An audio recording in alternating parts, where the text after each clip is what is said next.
Leicester City have a penalty kick in the 6th minute of injury time. Knockout takes, Almunia saves, knockout follows in, Almunia saves again. And now Watford are on the counter-attack. Forestieri. Oh, I don't believe this. Here's Hawk.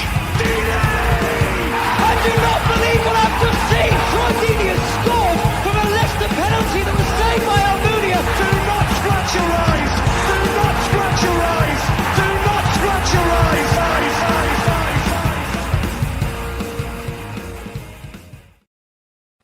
Hello and welcome to the Do Not Scratch Your Eyes podcast. I'm Justin. I'm Carl. And I'm Peter. And this is unusual, isn't it? Doing it this way in front of, 37 people as we speak. Live. Wow. Live. Wow. Live podcasting. How are we all? How are we? All good. Living life. Living the dream. Well, yes, because we're so badly organised this time that we're doing the preview of the game that's tomorrow. Normally we have these in the can, so to speak, long before. But in this particular instance, we haven't. So just to add like complete and utter pandemonium per normal, our good friend Ollie at the Butter Pie podcast from Preston ended up having to go and pick up his wife. And let's be honest, that's more important than coming here. So I got across to chat to him earlier on so that we could get the opposition preview bit out of the way and ask him a few questions about Preston, where they travelled last week, and about the game when we went up there. And then an entirely new segment for which I might be asking things of Carl and maybe Carlos a little bit later. Lovely to see you. Thank you for sparing the time, and also obviously keeping Mrs. Ollie happy, which, let's be honest, in the bigger scheme of things is far more important than this nonsense. So that's all good. Anybody who's listened to Ollie be subjected to the Do Not Scratch Your Eyes podcast previously will know that he's a man of extreme patience. That may come from being a Preston North End supporter for a number of years. Sir, can we first of all say well done, because last Saturday, and we'll get onto the season, but let's talk about last Saturday. You went and you got a clean sheet at that lot up the road, negating any possibility of a new manager bounce, we would hope. So well done, sir. Well done indeed. Let's talk a little bit about Preston here, but also the fact that when we last spoke, we were coming up and we were quite cheery. We thought we were going to do all right. And we had one of those performances where we get a team season really, really going. And boy, did we. Tell us a little bit about it from your end there. We came up and you turned us over good and proper. Yeah, I didn't expect it. It was one of those where you look at the game and it's one of those under the lights, North End usually turn it on. It just happens to be, there was a statistic where we've not lost in about 18 midweek game fixtures at Deepdale. And I just thought, I was like, there's no way that, it's got to be broken somehow. And obviously, after the biting incident of Mike, who was right up for it. He was right up front, for it, exactly. and right in the goal scoring, wasn't he? He was right up for it, and he was in top bang form, and no one expected him to start because obviously his ban hadn't come into place. But obviously, if you bite someone, you're allowed to play against Watford. It's in the agreement. It's one of the unwritten rules of FIFA. I think it's right under kind of the Bill of Rights, probably. Yeah, fair enough. Well, you did it, and Sozo, I was talking to somebody. I filled in for Justin on the TalkSport thing, and I filled in for him, and I had to talk to Carl after the next day about, Carl, 3-0, that wasn't good, was it? And we were like, and then I got to speak to somebody from the local Preston paper who was cock a hoop. Never mind. Well, look, let's have a little look at, we did have a look at the teams there, and the formations that you've had are kind of interesting because you seem to have had a lot of formations being played according to Transfermarkt, and as we know, occasionally they lie, we think. So the last 15 games we've got there on the screen. So a whole host of draws, as you mentioned, presumably under the floodlights at Deepdale, a scattering of wins and a scattering of defeats. But it was really that we got Mr. Heckingbottom going, really, didn't we, in terms of that really clawing yourselves up.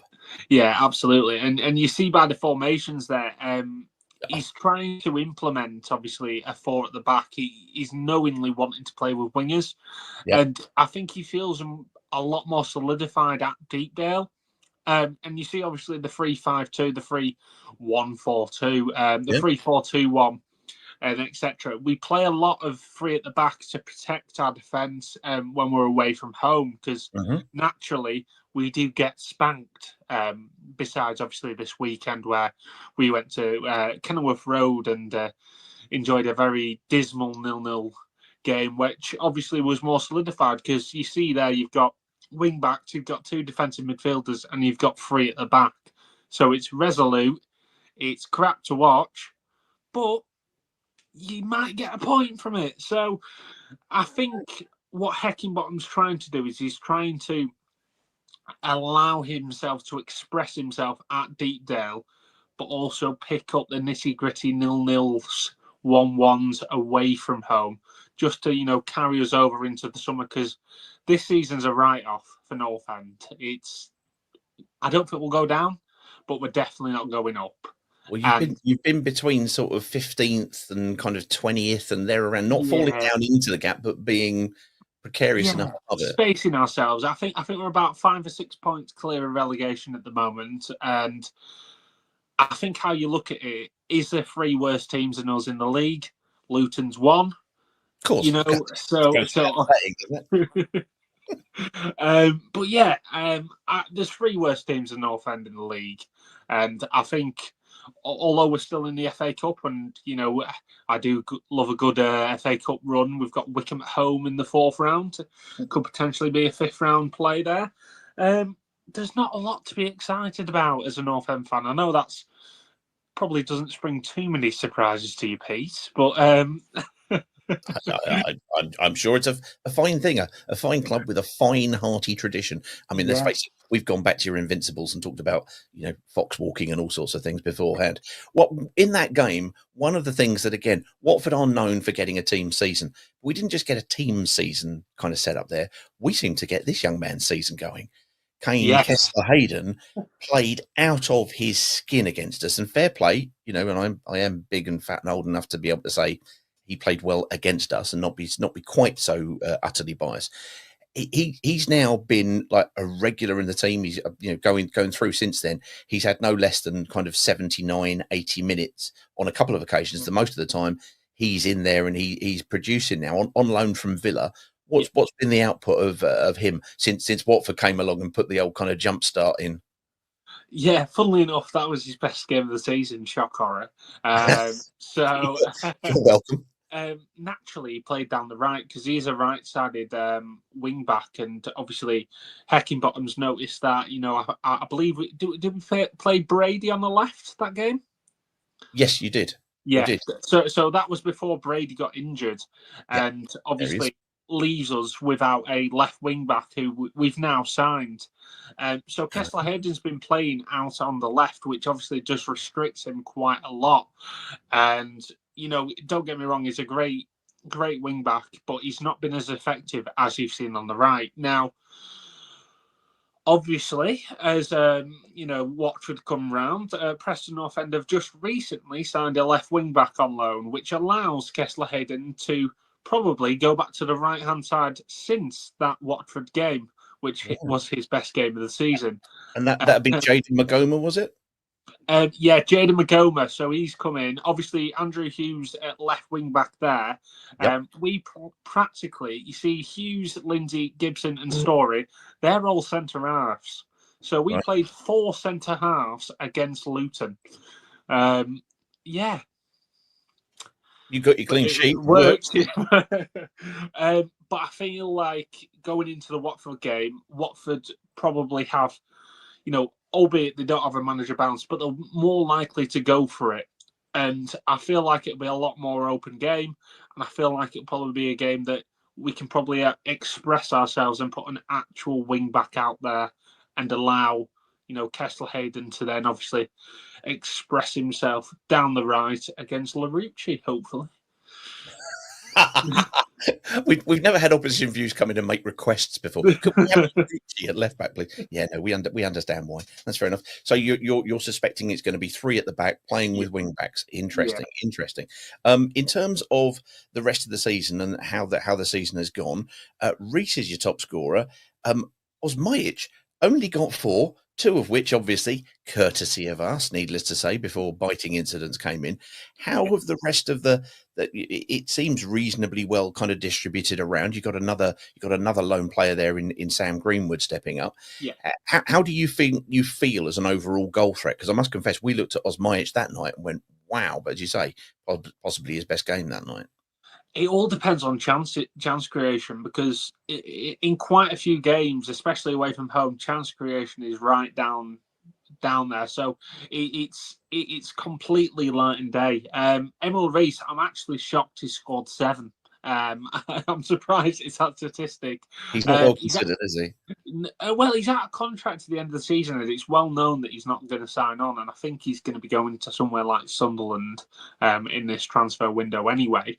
So I'd expect Osmajic to play. Now, yes, he scored obviously 2 against yourselves, and he scored 2 in the cup recently against Charlton, I should say, where he was in red hot form, and he seemed to be the player that we had before the ban, obviously. And if he's able to get back to that form, if you're able to give him chances, I know there's only 4 goals there, but per 90, I think he's right up there in terms of goals per minute in the league, which, you know, is a great thing as a North End fan. You know, you've got a striker who can put the ball in the back of the net, but do you have the players to be able to get the ball to him to put said ball into the back of the net? So we're at that dialogue of, you know, especially away from home, we're trying to be so defensively resolute, then we just dismiss everything ahead. It's more like we've got a 3, we've got a 4, and then the 3 up top.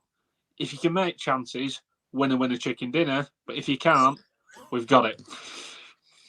Love it. That lesser known football axiom of chicken, winner, chicken dinner. Right. Okay. Well, look, that's lovely stuff.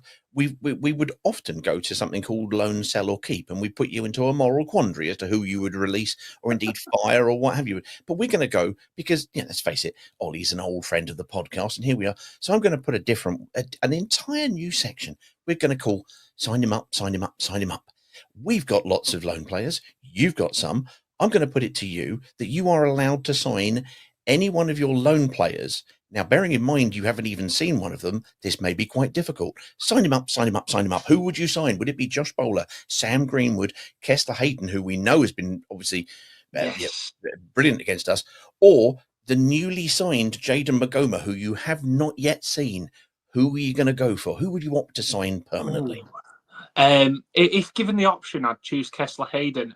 In the Greenwood deal, there is a release clause, a buyout clause as well. So it could potentially be 2 out of the. Well, I don't think Kessler Hayden will sign. So who I think will sign is Sam Greenwood, respective on if Leeds do not go up. Because if Leeds go up, so does Sam's wages. And therefore, we'd be in a very bit of a pickle. Apparently the release clause is only about 1.2 million. So, for a player who's been a mainstay in our team and is getting goals and assists and looks a real decent player, you'd be wanting Leeds to stay down, which obviously probably adds on to the fact that you probably want Leeds to stay down anyway, just for the barrel of laughs.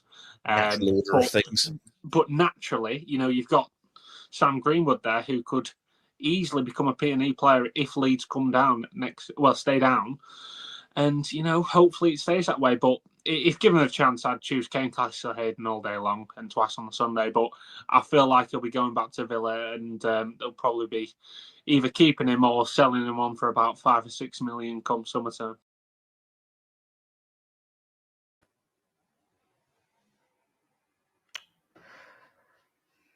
Pete, you're on mute. We're all on mute. Peter, I wasn't. Mute. I wasn't. I was here. I'm the professional one out of the pair. Listen, this is how you talk. This is where the gold comes in. This is where the gold comes in. See? Now, Now, I love Ollie, as you know, but he still looks like a certain character from a certain 1990s film. Do you have an image of who I'm talking about to hand, Peter, or shall I just let everybody know? No, I don't. I really don't, I'm afraid. Okay, But never mind. train spotting Spud. There you go. Go and look it up. That's definitely him. Just less drugs involved, I think. Yes, less Probably heroin. all I'd say. Yeah. Yeah. So, okay, well, that was fairly comprehensive, I think, don't you? I think so. What did you think of the new segment? Because I haven't discussed this with you or anything at all. What do you think? No, well, you often not don't so discuss things. You normally just drop stuff on us. So appreciate it again. Yeah. Well, exactly. So I think we should ask you, and indeed ask anybody who wants to leave in the comments, because let's face it, we're not going to get to talk to another Watford and ask sign him up. So we'll ask everybody listening, who would you decide to sign up with? Of course you can play. Why wouldn't I let you play? Who would you sign him up? Because don't forget, Bio is technically one of our five, technically on loan. Larucci, Tikvich, if he's still in the building, Abanqua, I think we might know after a few minutes, and Ebicelli. Again, is he in the building? Let us know in the comments. Who would you sign him up if we actually could choose from one of those? Or who knows? There may be one who's not in yet, because if you think about it, the likelihood is, and I'd heard that we were kind of going to be in for a keeper. I don't know if anybody's seen the information, but one of the ones who was certainly rumoured in the press, and some people on social media had said Mark Travers seems to be in advanced talks with Middlesbrough, who are, despite losing to Portsmouth at the weekend, seemingly trying to buy up anybody else they can get hold of. They've also gone for Giles, who was really good, wasn't he, when he was on loan at Wolves, and he's gone to Hull, he's gone to that place up the road, and now he's going to go back to Middlesbrough, which was his original kind of parent club. So who knows? Who are you going to pick, Carlos, to sign him up of the current 5 loanees that we have? Based on the fact I've only seen him once, and that's enough out of the rest of them, I'll go Abanqua, if you pardon the expression. But yeah, I'll take him. Going Abanqua is healthy and I believe good for the skin. Good for the skin. Yeah. Justin, who would you go for? Well, you're not going to be surprised to know I agree with Carlos. Definitely Banqua. Thank you. Well, there you go. He's played for 60 minutes, and we've decided already that he's far better than anybody else that we've seen. Rob C agrees with that. Look, he does. Yeah, after one game, he's better than all the rest. Exactly. Yeah, absolutely. I think that's the level of damning judgment that we should be passing whenever possible. I think that's very good indeed. Very good. Okay, well, there we go. Well, in that case, I think it's time for that particular part of, for anybody who has the poor misfortune to watch this, a load of old gumph mainly, it's we're going to be getting into something else in just a minute.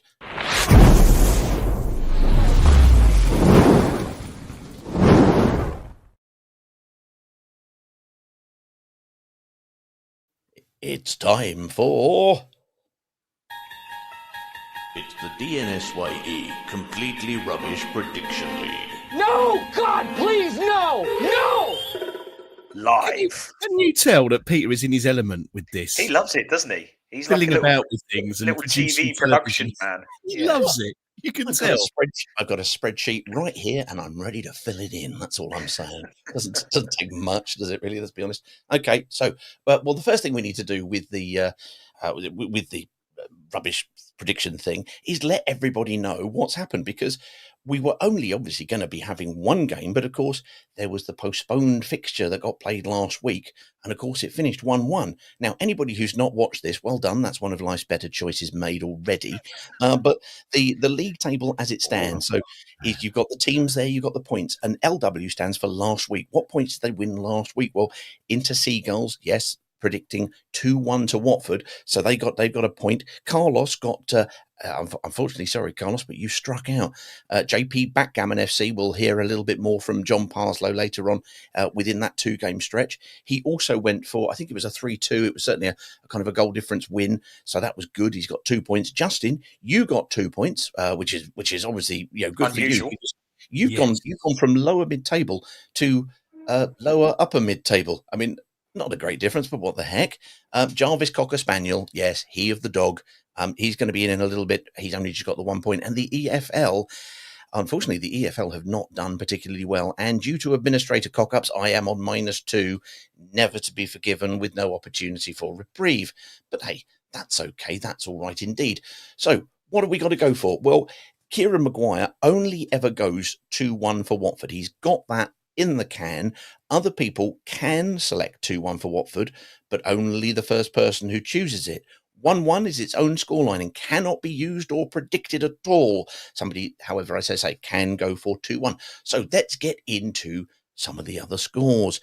We mentioned there John Parslow of his prediction and his backgammon. This year, on occasions, he's been using his dog Bailey, but on this particular one, no. He's thought, this is video. What we really need to have is very loud kind of environments. So he's gone right in the middle of the game. Champions League, and it's Watford v Preston, and it's really noisy in the Graham Taylor at the Boxing Day game, Justin. Okay, and I'm here with Hilly. Paris. And Holly Paris as well. Okay, and we're going to roll for the Watford v Preston game. Okay, and who's playing for Crystal Palace at the moment? You are. How are you doing? Good. Yeah, good. You're going to become an international superstar? Win the World Cup for England? Yeah, let's do this. Okay, Watford to go first. Just roll them down here. I'll collect. Oh, we're going down the chair. Going for it again. I'll have to go and have a look at what this says. We've got a 6 for Watford and a 3, so that's Watford 3. Now, this is important. You're rolling for Preston. You've got to get low. And that's a 3. And a 1. So what's the score? 3-1. 3-2. 3-2 to Watford. Get in. So give me a wave. Now, that's not their normal seats. Someone is having a Christmas treat there. I know that's not their normal seats. They've gone up a bit. But well done, John, for picking the noisiest part of the day again. I mean, I think he does it on purpose. I think he looks at his watch and go, that music's playing in a minute. Off I go. Now that we're doing this live, there's also a maths video for people. You can play along with the dice. We need to explain for anybody who's just stumbled over this load of old nonsense. We probably need to explain that there is some method in John's loud and noisy madness. It's the vector between the two dice. So 6 minus 3, the score is 3. So normally he doesn't explain this to anybody, and they like throw a 6 and a 5 and go brilliant 6-5. No, that's a 1, and you just see this look of confusion. Why? But hey. John does it, and John does it very, very well. And again, it's very loud. Now, I'll give anybody a clue, a bit of a push into looking at the Coventry game. But there he was with Holly and Kelly. Guess who might be up for the Coventry game? Would it be Jess and Si? It could be. He's nothing if not economical with walking his distances there. There we go. So we've got basically there a 3-2, even though Holly, with a small burst of logic, went 3-1. No clues. No, it's 3-2. So we've got a 2-1. Says Kieran Maguire. We've got a 3-2 to Watford. This is all looking rather favourably for the Hornets. Not that any of this means anything to anybody, but there we go. And in the meantime, let's get across and find out what our other dog is doing. Now, on occasions we get videos and sometimes we get audio. Sometimes we get Alexa telling the dog what to do. This is Jarvis Cocker Spaniel that we are talking of. And I think it's kind of important that people should know that Jarvis is, yes, he can be a bit problematic. It's how many times he barks, but on occasions, I'm not sure whether this is edited. Let's have a hear from Ben and Jarvis. It's Prediction League and it's Watford versus PNE. Preston North End. Now I'm recording this whilst watching Arsenal versus Man United in the FA Cup third round. Currently 1-1 going into extra time. I'm sitting here enjoying it with a nice cup of coffee and some shortbread fingers. Oh yes. Anyway, let's get on with the prediction. Let's introduce Jarvis for you. Hello Jarvis. What do you think Watford are going to get, mate? How many? How many? 1 goal for Watford. And how many do you think Preston North End are going to score, mate? 2. That's not good. Watford 1, Preston 2. Bloody dogs. The Useless. last one, I don't know if it was a bark. It was more like he had his tail stepped on. No, he's on the shortbread fingers, mate. That's what he was doing there. Oh, that's what it is. Yeah. It's euphemism, isn't it? The shortbread fingers. We've all had evenings like that. That's fine. So what have we got? We've got 2-1. 2-1 at Preston. We got 2-1 to Watford. We got 3-2 to Watford. We got 1-1. So I think it's time we went back across to the Butter Pie podcast and see what Ollie thought it was going to be. Watford entertaining Preston North End tomorrow night. Looks like 3 at the back. Looks like wing backs. But what do you think the score's going to be? It's going to be a thriller. It's going to be a real thriller, Pete. I'm right up for it. 0-0. 0-0. I was going to say you're going against the trend of Watford Preston games in the past. In that case, yeah, 0-0. I can see North End trying to be as resolute as possible and just shoving everyone on the goal line. And it's going to be a real pretty watch if you're going to Vicarage Road. Maybe we might try and nick one at the end, but I expect North End probably just to stay within their own half for 99% of the game. very good. Well, as we all know, whenever we talk to each other and go, "Oh, I don't think we're going to win," we end up winning. Derby are looking, basically kind of cursing, "Do not scratch your eyes" for Justin, going, "Nah, we're going to lose. We're rubbish away." And we went up and gubbed them 2-0, and it was, I think it was a gubbing. I'll call it a gubbing. Lovely stuff, Ollie. Was it a gubbing? I don't know if it was a gubbing because obviously they hit the bar and the post and what have you. Yeah. But I felt like we were good for that particular win. Turning back and looking at Derby for a second. Yeah, on another day, that's 2-2, though, isn't it? That you say the woodwork there. They hit the crossbar twice, the post once. Margins, but I think we outplayed them. I'd say we outplayed them. I enjoyed it. I thought it was a great game. You were there, Carlos, of course. I was. Yes, I was. Yeah, no, it was a good game. I tend to agree. I thought that on another day, it could have been a 2-2 or worse. But no, we held on, and there were certain aspects of the game I really enjoyed, and I thought we'd done well. And I wasn't particularly looking forward to going to Derby. I thought it was going to be a tough day, but we made it look fairly simple towards the end, which was nice to see. I'll tell you what it wasn't. Of course, it wasn't 3-0 to Derby, which is what Justin had predicted last time, and thus not winning many points as you could have done. What are you going to be, kind of looking forward to tomorrow night now? Preston North End coming to Vicarage Road. Come on, are you going to be in your positive frame, or are you going to be in your negative frame? Before you go here, though, we should ask the people that are spending their time listening. Put in the comments, what do you think the score's going to be? Well, we've had a couple here. Look, we've got Kev Wicks has gone 2-0. Actually, I'll say a couple. That's it. Well done, Kev. Oh no, hang on, Thanks, wait. No. There we go. Matt 2890 has gone 3-0 Watford for tomorrow. I'm doing many things here. I'm hang on, we got another one here. Greg's gone for 4-0. Look, stop putting comments in for a minute. I can't put them all on. See what I've started. Greg's gone 4-0. Who's this? Jason's gone 1-0. Mr. Grace. Good evening, sir. Wood G has gone 1-0. Who's this now? Stephen Pigeon. A bit of relief can do wonders. I think. Well, let's hope so. Where that bit of relief is coming from, I'm not going to ask too many questions of the Pigeon. But that's fine. We've got loads more coming in there now. Look, I've started something here. Andrew Argent going 2-1. We've got Ken Green going 3-1. We've got Caden going 3-1. Caden's nice boots. Caden's got his happy boots on. Yeah. Good. Now, after all that excitement, you're going to have to remind me what I can't have, Peter, because so many things have happened since we, got to the point where I was supposed to give an answer. Well done, memory retention of a goldfish, old Justin. Can I go 1-0 Watford? Is that okay?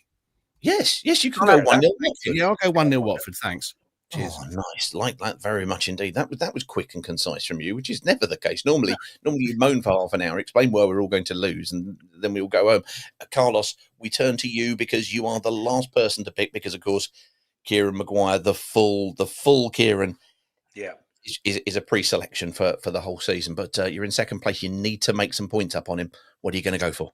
Yeah, and I think I'm being caught up as well a little bit, so I need to try and make a gap. I fancy us. I think what was said in the comment a second ago, a bit of belief actually goes a long way. So I'm going to go for a Watford 2, Preston 0.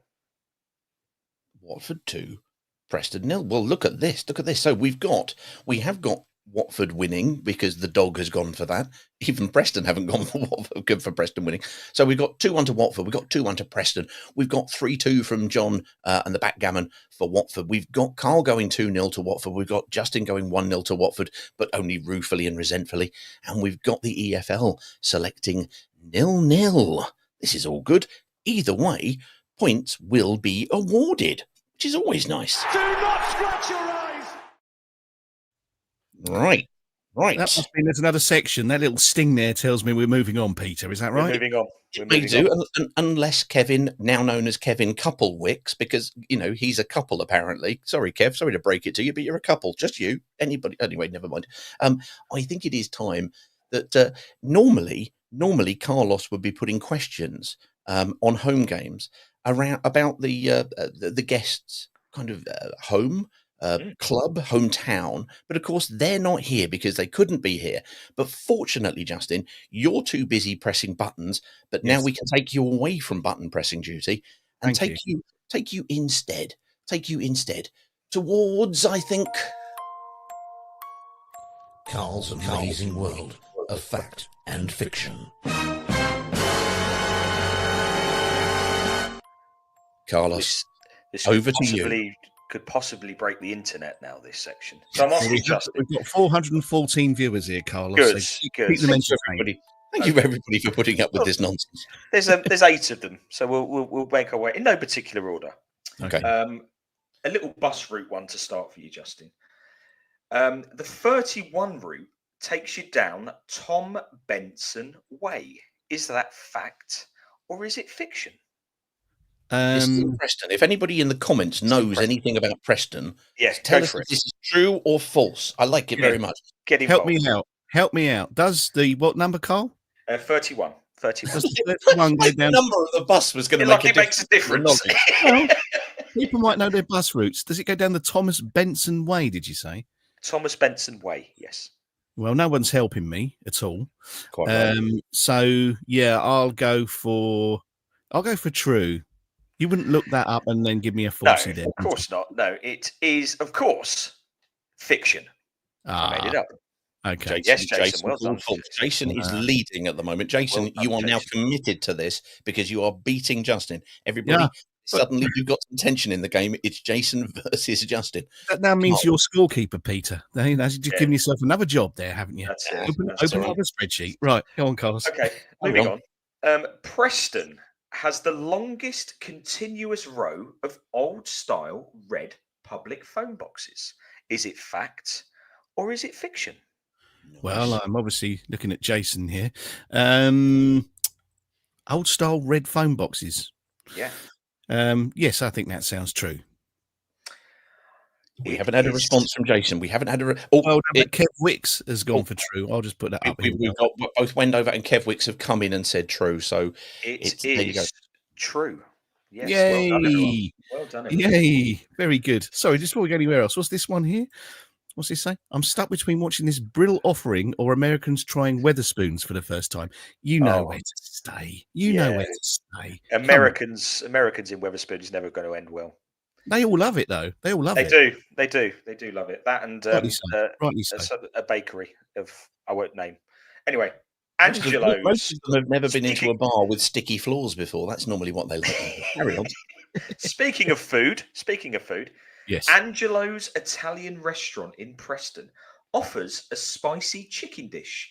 Tender strips of chicken cooked in ginger and garlic and served with rice and a chili sauce for a mouth-watering £22.90. Is that fact or fiction? Again, you could buy a house for that. You would easy.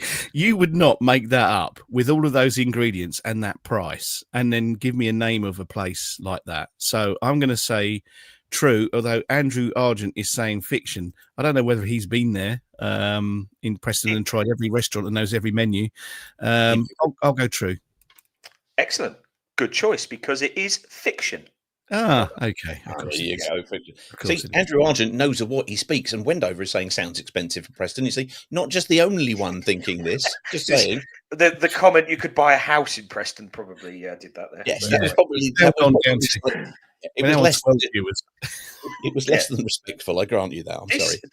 This is a good one. I like this one. The Black Horse Pub in Preston is located by the Harris Museum and won the Camera for Beer Award 2022, 23, and 24.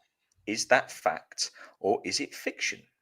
Well, I want to know what's at the Harris Museum before we start. Yeah, I didn't research that bit, but it's near the Harris Museum. What could be in the Harris Museum? Could it be, ventriloquist dolls or something? I really don't know. That's an Orville joke. That's a Keith Harrison Orville joke that you're doing. That's what you get here that you don't get on WD18. I tell you now, some more Keith Harrison Orville material. That's what you need. Yeah. Well, 3 people have said fact there while I've been waiting, so I'm going with the majority there with fact, Carlos.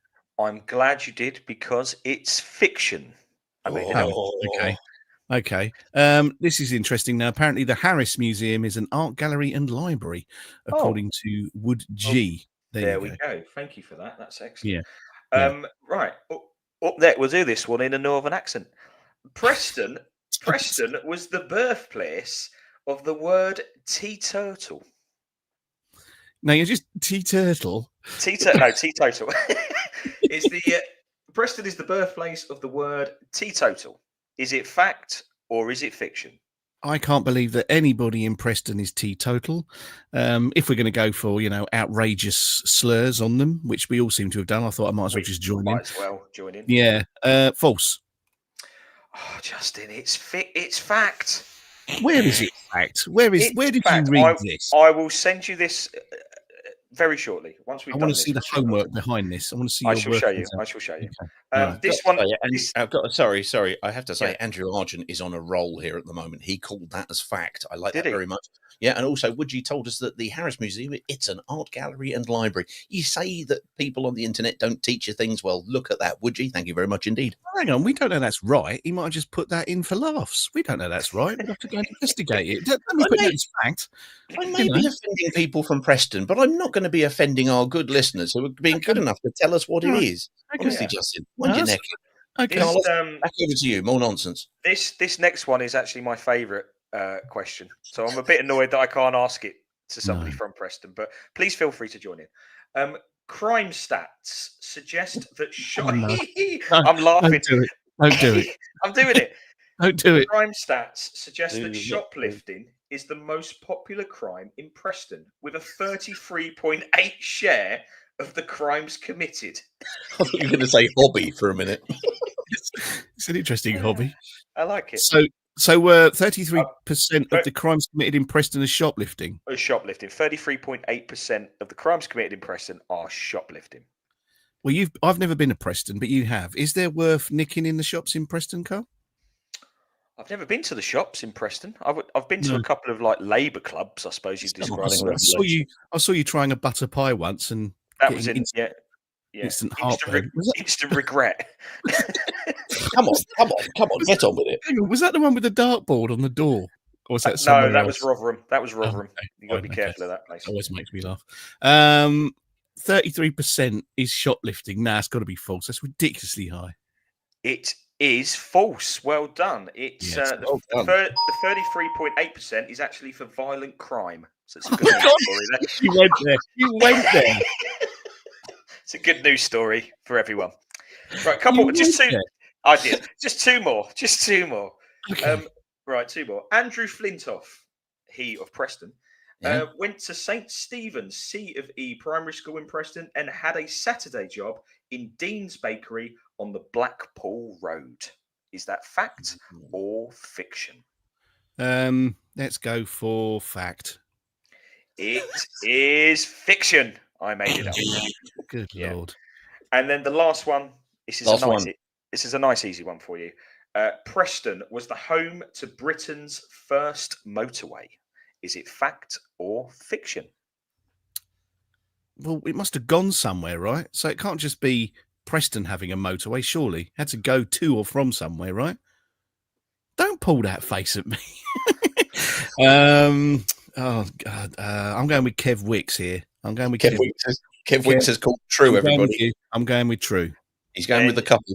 That is the correct thing to do. It is true. Fact, yes. So that does pose a reasonable question, which is, where did it go to? It's like everybody turns around and says, would you like me to explain it to you? Have you got Yes. a couple of seconds? It was a bypass in Preston that then converted into part of the M6. So there you are. So it is actually technically the first motorway in the UK. There you are. Very nice. You don't just come here for an easy ride, ladies and gentlemen. This is the real deal. No. Absolutely. If anybody's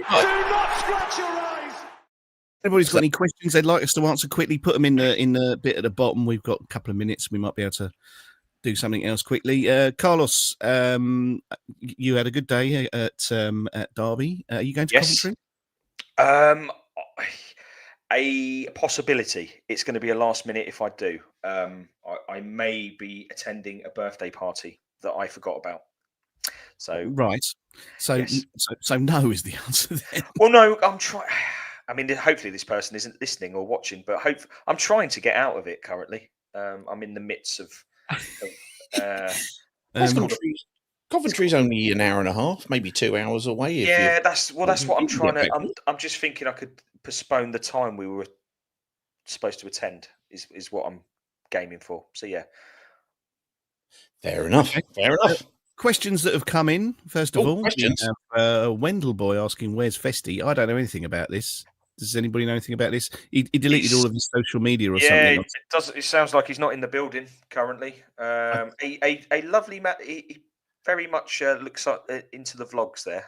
That person who's just commented. Yeah, so nice for you to be watching again.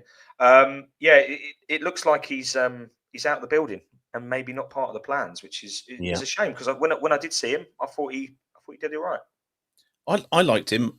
I heard rumour that his behaviour at the training ground wasn't all the things that it would need to be in order for him to get in the team. Let's put it that way. But also, here we are in the transfer window. We know because of the accounts that we really don't have a pot to piss in. We do. We do have a pot to piss in, providing that pot doesn't cost more than $3,000. So it's going to have to be some of these 5 loans moving out in order for people to move in. Now, the obvious eye is drawn towards both Eberselli and Tikvich, and if we need to bring in a new goalkeeper, you cannot get rid of our leading scorer at this moment in time on the basis that he's the one forward actually in the building. Who's any basis? That's fine. Carry on. Yeah. Who can legally drink, I imagine, at the moment. But no, never mind. So, yeah, I think he's probably on his way out and on his way back. I liked him as a player, really, really did. And I thought he did good things. And then suddenly he's no longer there. And that, if we remember under people like Val, was code for, they're not behaving. So they is out of the building. That's what I think is probably the case at the moment, which is a shame because I like him as a player. Yeah. Would you like another question? Go on, then. There you go. From Wendover Horn. Are we fucking signing everyone as everyone else is? Apparently not. No. Well, Tom did say in his press conference that he was hoping to have a couple of players in, before the end of the week, and we're leaving it late. And there are other teams leaving it late as well. But I think when you look at Sheffield United are doing a lot of business, the top 6. But that's the gamble, isn't it? And I think we said before, if we're a team that's serious about the playoffs, we need players through the door. If we're not, then who knows what happens this season. But we definitely need a goalkeeper. We need a striker, and probably a midfielder as well. But we'll see. We'll see what happens. But I think the business, if it does happen, will be very late on. But yeah, what do you guys think? Well, before we get into that, this is interesting. Greg has also put Hull are signing players for fun, as are Borough. Have you seen who they've signed? Hull. Have you seen? No, who have Hull signed? 37-year-old Nordin Amrabat, ladies and gentlemen. Well, therein lies its problem, doesn't it? Because what would be the point in us signing him? it doesn't change anything, does it? I personally, I don't think. Justin, could you imagine a 37 Northern Amrabat walking through the door? You would be apoplectic. I would be handing him my season ticket back, which would be a bit of a pain because it's on your phone. So that would be an expensive they could have that as well. They could have that as well. No, I can't. I thought he was terrible. We were only talking about him, I don't know, 3 or 4 weeks ago, and we can remember one cross as something that he did in his entire time with us, and now he's 37. So it's no good, is it? I feel very sorry for him. I did actually wind Ant Northgraves up about that, and he took the bait, as they say. Well, listen, I think we should probably wrap this up, actually. It's been enormous fun doing this. If you'd like us to do it again, put it in the comments. Say, yes, please. We'd like you to do this again. That'd be good. We might well do this again live. I've enjoyed it. Carlos, you enjoyed it? Yeah, it's been good. It's been good. I like the interaction. It's good stuff. And we know Pete's enjoyed it. Equally, say never do it again, either way. There are a couple of questions which I think is interesting here, because Andrew Argent asked how bad is Chakvadadzi's hamstring injury. Should be back, shouldn't he? Yeah, he was reported as being okay. There was an update on the press conference this afternoon. It's out as a podcast, but you can also get it obviously on the Watford FC on the Watford FC YouTube channel, and obviously Andrew from the Watford Observer will be reporting stuff. But no, he seemed to be okay. There were no additional or new niggles, so to speak, from that. Kev Couple Wicks says, doubtless we will be getting players from Udinese. You may say that I couldn't possibly comment. I imagine so. That's the beauty of doing video. Well, yeah. I'm just saying, I'm going to work up to smoke signals next. That'll be a difficult one to do in a small box on the left, but never mind. And Wendover Horn said, "How about Cackley talk?" Now, I think he means Keiki or the lad who we'd signed from Fluminense and had on a 5-year deal, I believe. Yeah. Well, in fairness, if you're going to get him across from, kind of Sao Paulo or wherever he is, Fluminense, no, they're Rio, aren't they? Then you probably need to give him more than a 3-month. But yes, it's not great. I have to say, I'm not surprised. I did describe watching both him and Tikvic play in the under-21s game against Sheffield United as watching Scream 1 and 2 like concurrently. So I'm really not surprised. I didn't see anything there that went, wow, this kid has got, kind of either real defensive qualities or fantastic ability to go forward and be quintessentially Brazilian, like on the ball. However, he got a goal away against Cardiff. We lost 3-1 in that game. And again, I didn't think very much of him on that either, which was, again, another under-21 game. So I don't think he's gone. I think it's just a miss. I think it's one of those ones where, some you win, some you lose. That one, I don't think we ain't winning anytime soon. You seen we might be calling Rajovic back, says Charlie. I have seen that. Carlos, what are your thoughts? Really infused is what we're saying. Yeah, well, no, to be fair, I'll give the lad some credit. He scored goals when he was with us. He's gone away in a lesser league, I would say, and scored a few goals. Is he the answer to us getting into the playoffs or competing? No, he's not. But he's a body through the door and probably another option. But I'd like to see someone fresh coming up front, please. Thank you. That's not going to happen now, is it? So would you have him back?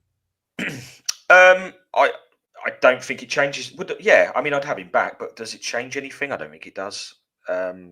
It's just another option.